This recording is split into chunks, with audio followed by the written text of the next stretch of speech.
Deduction of interest on saving account section 80 TTA। आपको पता ही ये सबका सेविंग अकाउंट तो होगा ही, तो अब सेविंग अकाउंट है तो उस पर इंटरेस्ट भी मिलता होगा।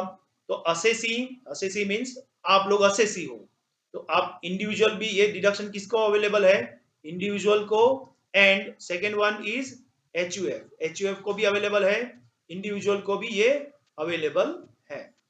What is the maximum amount 10,000। आपको सेविंग बैंक में जितना भी इंटरेस्ट मिलता है उसका आपको 10,000 आपको डिडक्शन मिल जाएगा सेविंग बैंक से जितना भी। और रेसिडेंट सीनियर सिटीजन है उसकी बात यहाँ पे नहीं कर रहे, उसके लिए स्पेशल सेक्शन नीचे दिया गया है।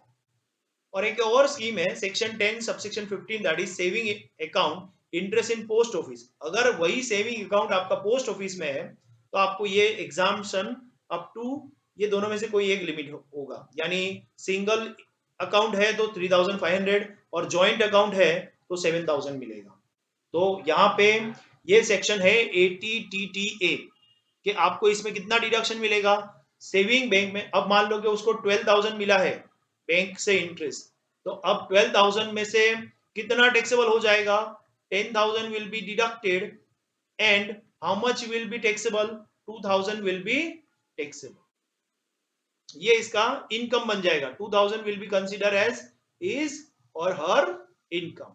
अगर 8,000 मिल रहा है तो 8,000 माइनस 8,000 ही होगा, यहाँ पे आपको 10,000 डिडक्शन नहीं मिलेगा। मैक्सिमम डिडक्शन जितना इंटरेस्ट मिला है उतना ही, तो यहाँ पे टैक्सेबल कितना हुआ, नील।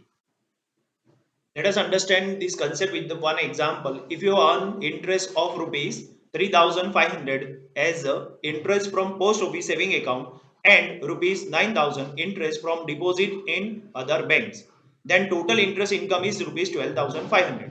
So you can claim exemption up to rupees 3,500 under section 10 subsection 15 clause 1 on interest income earned from saving account with post office, and for balance rupees 10,000 again you can claim an exemption under section 80 TTA, and you will not have to pay any tax on interest income of rupees 12,500.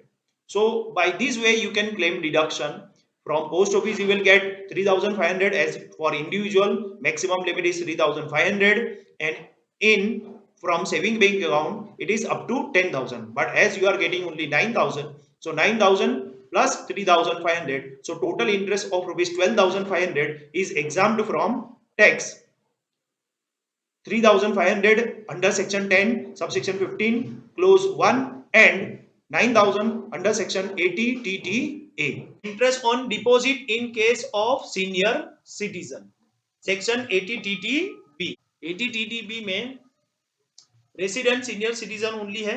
अब resident senior citizen 50,000 तक का deduction दिया है students. Note, it may be interest on saving account, fix deposit और any other interest. ये interest कुछ भी हो सकता है, फिक्स डिपॉजिट का इंटरेस्ट हो या कोई भी तरह का इंटरेस्ट उसको मिल रहा है बैंक में से, तो यहाँ पे उसको लिमिट है 50,000 का मिला है मैक्सिमम डिडक्शन।